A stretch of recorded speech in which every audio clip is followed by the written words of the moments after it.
Hello and welcome to Able Diaries. Today we're talking about what, Bill? No, I'm joking. We've not prepared anything. I just thought I'd put you on the spot. We have this strategy, which is like we'll do the news each week because it's nice and current. However, one of the nice things about our old podcast is we would talk about things that happen in our business, and those are the ones that people go back to and listen to. So whilst the news is fun for us to do because it's current and we can talk about what we want, actually the ones where me and Bill talk about how business is going are the ones that a lot of people go back to and listen to. So today is going to be a little bit of a mix-up. We might discuss some news because they're interesting, but ultimately it's a funny time in the industry. There's a lot going on, and I think we just wanted to talk about the profession as a whole. I think my pitch to you, Bill, my entrance into this is the sort of convergence of AI software. And depressingly, this is what I was going to have a rant to Bill about this morning. They just released like architectural wages for the next, what 2026 wages. What, a benchmark survey? Benchmark survey for if you're a part one. Oh, yeah. Or a part two. Has it actually gone down this year with the part two arrival of has Claude? Only changed by 2% over the last 2 years. So I asked ChatGPT, Claude, I was like, in terms of amount of years of learning and education you have to do to your starting wage, what is the lowest, what's the lowest like money earning job you can go into? And architecture sits level with teaching and care workers as the lowest in terms of.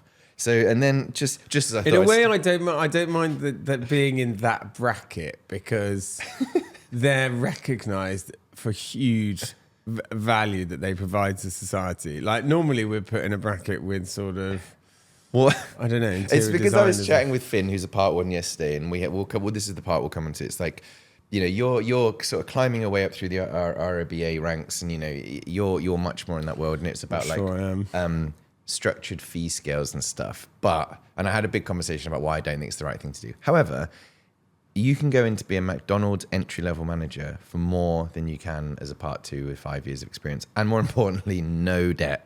You can become an Aldi. Hang on, I'm going to stop you there. I never know why like McDonald's is used as this like benchmark. I did like McDonald's. No, but it's like, it's a really hard job. I mean, working as managing McDonald's with the general public and quite, so many processes running and so many staff members. It's always like, oh, you could be a manager. I can't think of a really hard job. And then Aldi, we do it as a study in business school. They have so few staff, and they just put pallets of goods out in the middle of the aisle.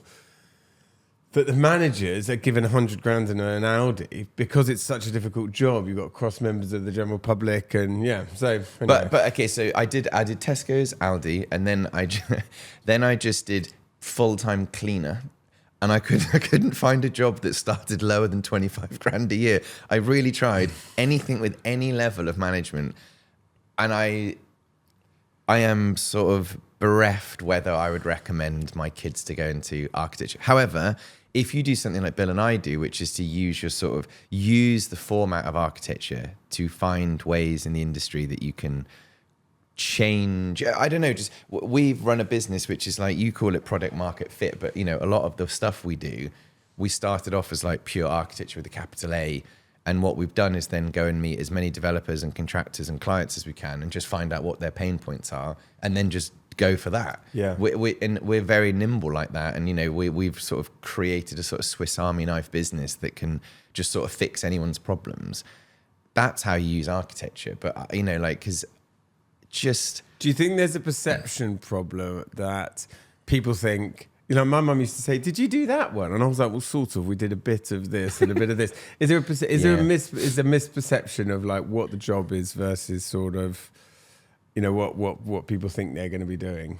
I guess. I was just sat with Finn yesterday, and obviously Finn's an excellent student, but like he's 21.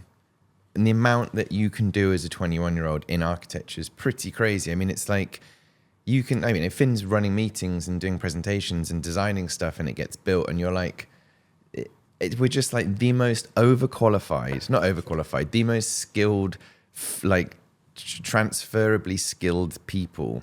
And yet in an industry that is like unaware of how to like protect its own fee structures. This is the old moaning architect. But it's I do. Okay, so the way that we've sidestepped this as a challenge is we've gone down a problem-solving, contractor-facing client base, and they're like all these big projects, like military projects. They're huge, big projects that are going. They are on, and they need problems to be solved. Go fix it. Boom, in. I love it. I speak contractors. I realize I like that whole environment. It's problem solving. It's very objective. Solve that problem. It's done. That's how we've dodged this. Whereas if you're a design-led business, there's fewer and fewer projects with more and more skilled architects all trying to fight for the same one. It's really hard, I think. And this isn't a moan. Like the good ones rise to the top, but it is like it's a very cutthroat.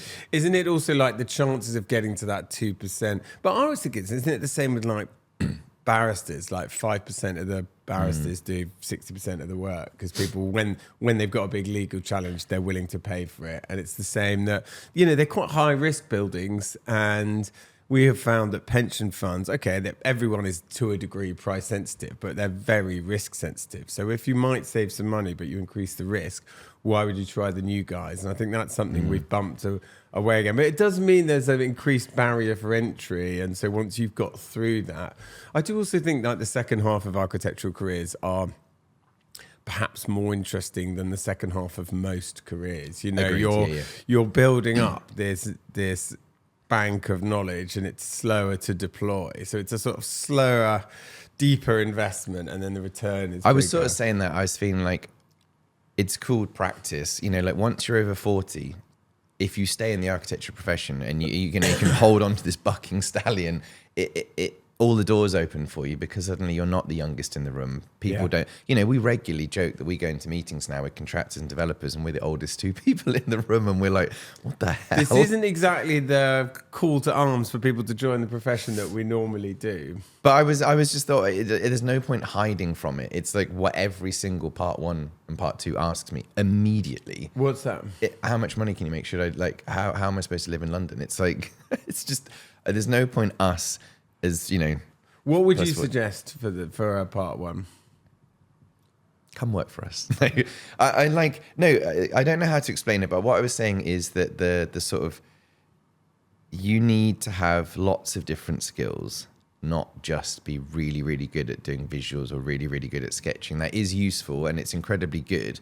But all the people who flourished that I knew in our previous practices were all like the ones that could do a meeting and take a client out for a coffee and chat. And it's like that sort of, that skill set. And you can see it a mile off. I realize that's what you're very good at. And, your spidey sense for new employees, it's like that one, we don't need someone who can just do that one thing really well. We need someone who can do all these things really well. And I think AI is really it's that tide line of skill sets. It's like the one thing it can't do is the one thing that we really look for in people. Yeah. I think I don't think there's any point shying away from it. And I think getting a sort of broader experience. We're in a very unique, we've always worked in this area. We've always worked for big commercial practices. Lots of clients coming in. I don't know what it's like to work at a small design-led practice that's in the middle of nowhere that only does like residential projects, whatever. There's probably a lot more of those type of architects who are RBA members and ARB members.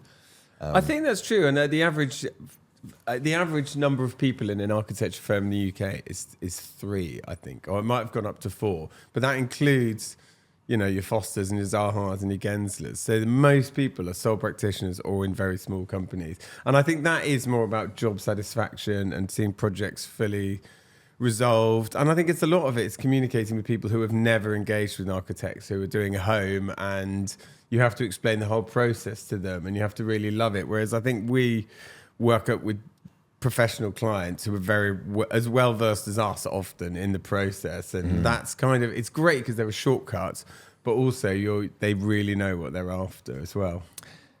Have you seen who's going for our Mayor of London? Peter Murray. Fan? Are you pro? I love Peter. Peter Murray set up Blueprint, is a god of the industry, not actually an architect, but a journalist, commentator, force for good. He's done so many things I wouldn't know where to start, as well as setting up the new London architecture, the Murray lecture series. But he's 80 and he's running for mayor on a platform of having a city architect, which is brilliant. That would be, has an architect ever been mayor? Well, so informally, Richard Rogers was Ken Livingstone's London architect. And that's what Peter often says, is that he did a lot of the visions, he did a lot of the signature architecture, and he had a huge impact in the 90s. And he wants to bring that back. I think he personally wants to bring back Finn Williams, who I think of as a young whippersnapper, but he's probably my age. And briefly, he was dating a girl who was best friends with a girl I was dating. And so we would have dinner together quite a lot. And he's now the city architect of Malmo in Sweden and doing an amazing job. I mean, he's an amazing guy. He's like a polymath. He's the kind of guy, I think he trained as an architect, but then he's worked for local councils. He set up something called public practice, which helped post architects into local councils to improve design, which has just grown and grown each year. And then when it was a success, he stepped back, put an amazing woman in as CEO, and just moved on and said, my work here's done. And then moved to Malmo, got this job as city architect, and is making big improvements. He's a terrific guy and a real example of actually, there are loads of different architectural careers. You could go and work for a small firm in Hampshire and do homes, or you could do heritage, or you can do what we do, or you can do what Finn does, which is basically public policy, and sort of master plan. Well, not even master planning. It's sort of like policy planning.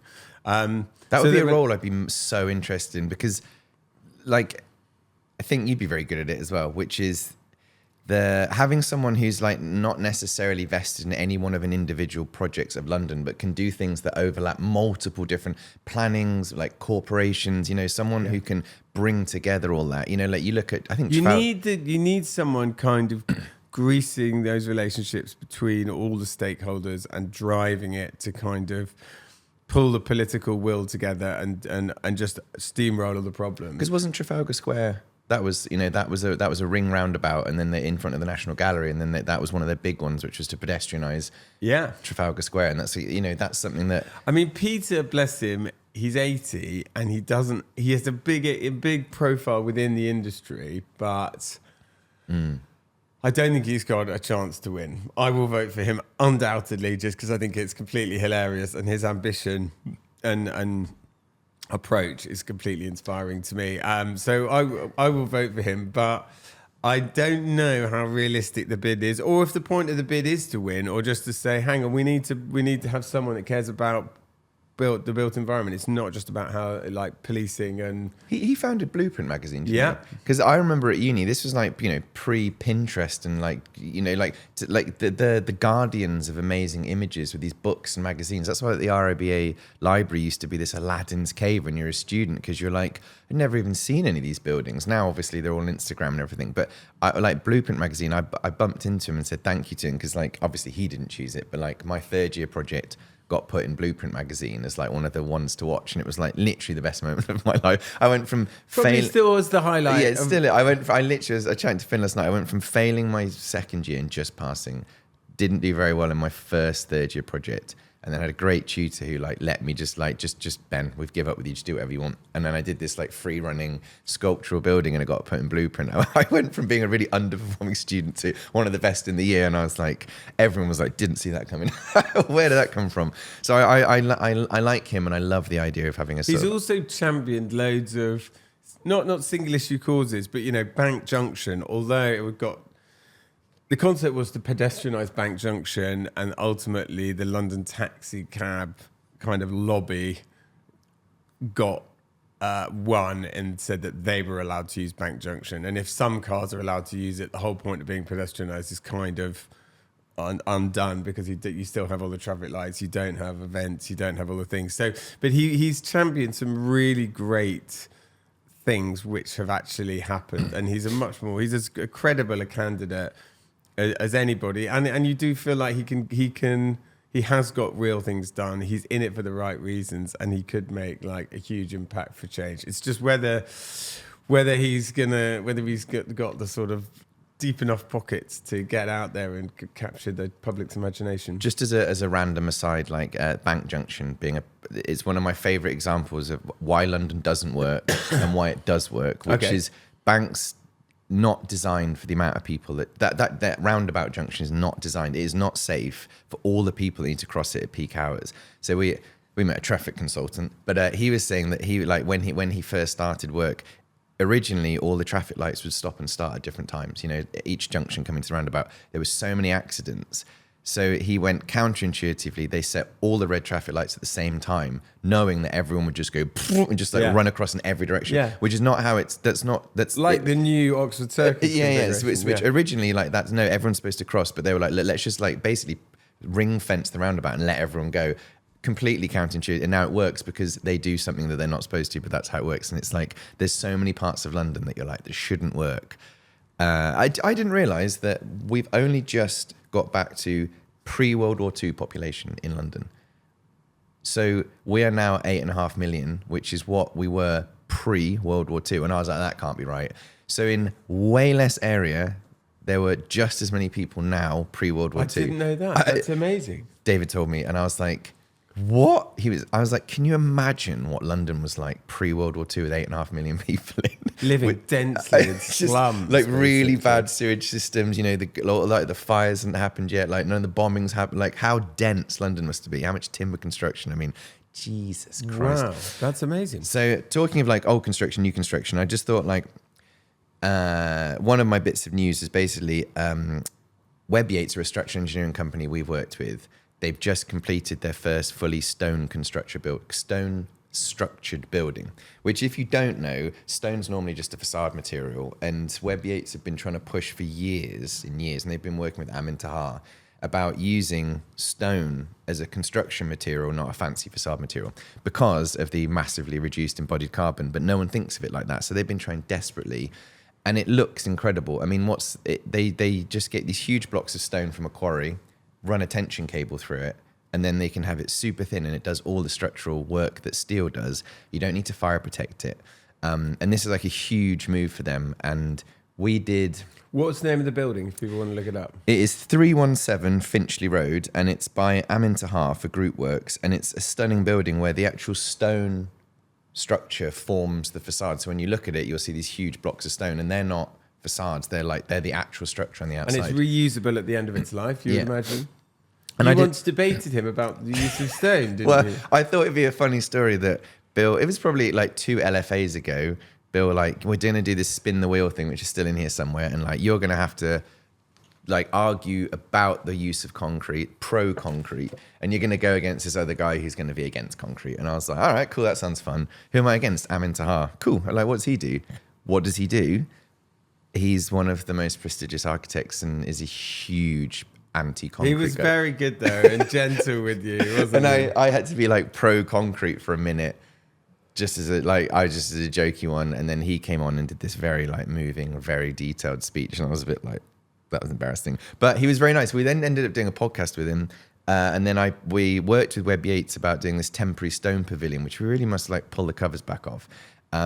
They did this really cool, like you should look it up. It's called Equanimity. They did this stone sculpture in the Royal Academy, Webb Yates did, and it was like really incredible. It was a 10-meter piece of stone, and it was only like 200 mil thick, and it like completely defies structural logic. But what they did was they used marble and basalt, which is like volcanic rock, and they compress it with cables, and they make it so blade-like thin as like an example of like you can use stone in a way that no one's ever thought of it by running these tension cables.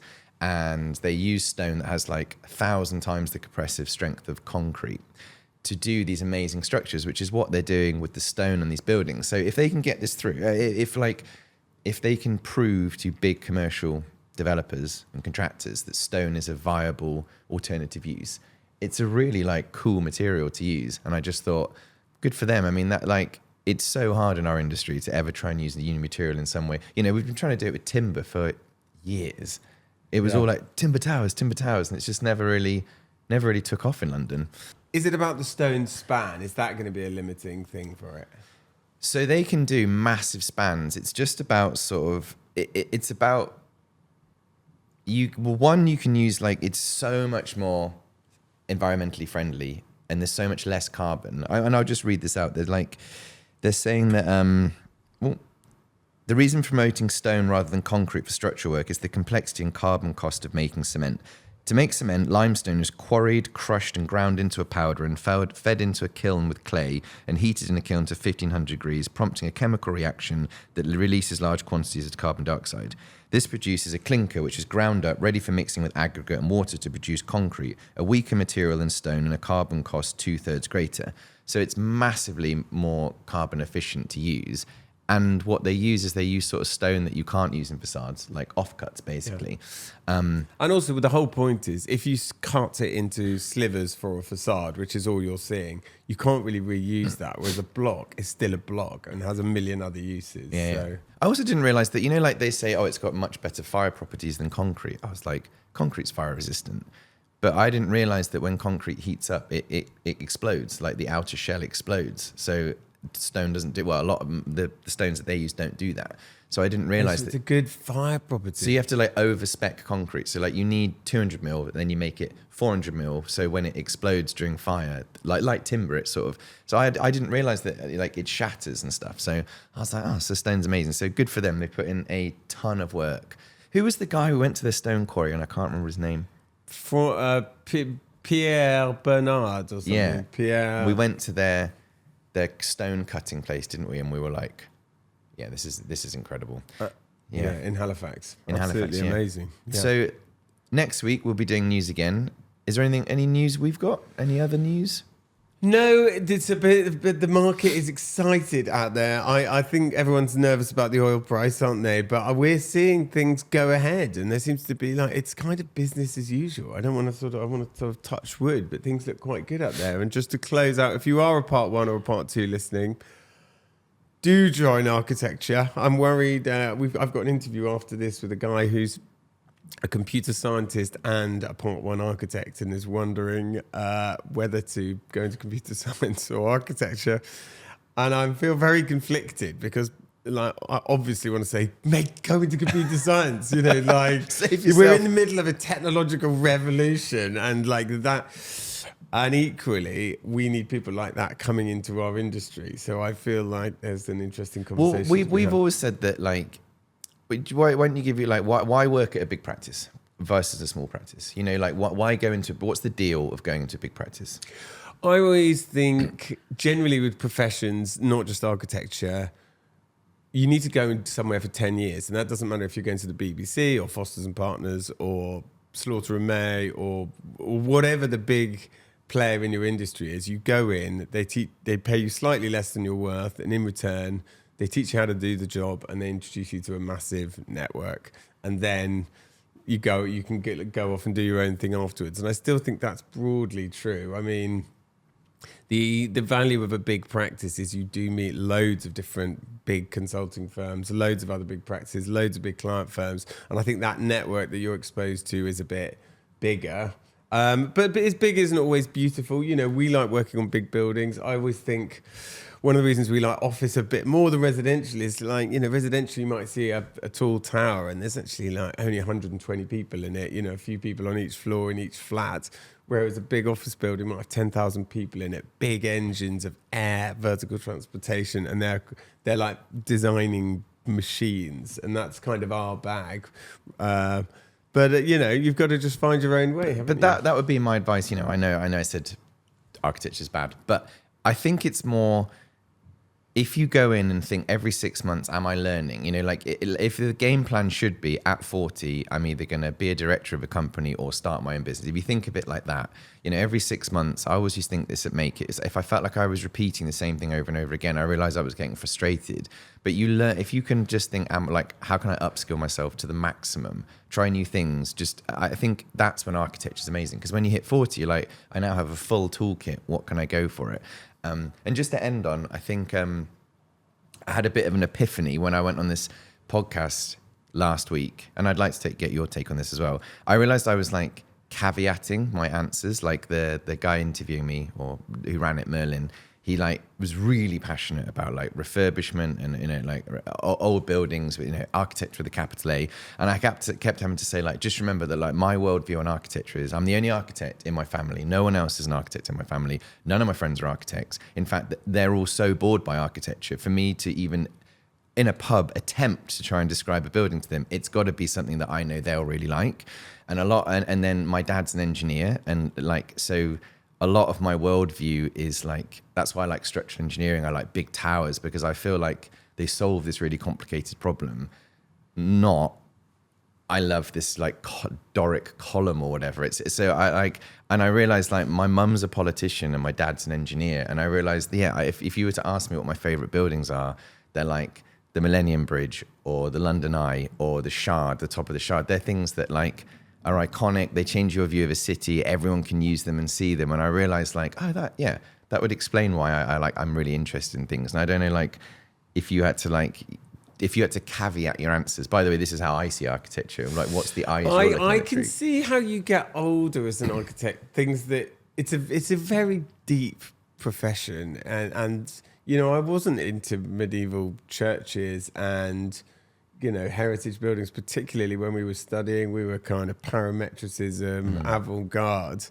And I do find myself now being much more interested in that stuff. And you're thinking, well, hang on, this was... What, not parametricism? No, yeah, historic architecture, because you realise these were very avant-garde building techniques at the time they were doing these buildings. How did they move these materials? How did they bake bricks of such consistency with such rudimentary tools? Like, you know, we have a sort of romantic backwards looking view, but all of these buildings were the height of technology broadly when they were being built. And I think you sense that. Or when you know, I was in Kent last weekend, and there were a lot of flint facades, and you think, well, hang on, that's actually really innovative. There's loads of flint on the ground. It's really strong and tough. It's a great facade material. You know, they were driven by innovation and locally available materials. So, you know, at the time they were very innovative. So it's right that now we are looking at the most avant-garde way of buildings. But I do have more of an appreciation now for like that story and that time. And I think that's the slow burn of architecture, is you're allowed to not change your mind, but you're allowed to change the focus of your passions. But if I was to desert island discs you and ask you at the end, what's your favorite building? And you can only choose one. You would give me a big you would have to create a narrative behind the building. I think my narrative behind it would be, my architectural awakening would probably be in the 90s in London, when Rich Rogers was at his absolute peak and Norman Foster was absolutely smashing it, and it was very optimistic and there was money swilling around. And yeah, you're right, your O2s, your Millennium Bridges, you know, it was post Lloyd's, but it was high tech. It was progressive. London felt like the centre of the universe, and I was I grew up here and would walk around and see the. I went and saw the London Eye being like lifted into place. You know, I went around the O2 when it was being built. I walked around Argent's King Cross development when it was muddy, boots on the ground, and now I have seen it become one of the most successful brands. So I feel like that would be my caveat, is, that cities can change, communities can change, whole boroughs that were written off, which really was the case of King's Cross, can become like the centre of it. So I'm optimistic about our capacity for change. Awesome. Right. Well, on that note, thank you for listening. Like and subscribe, and go to ablepartners.co.uk and visit our website. Thanks. Thank you.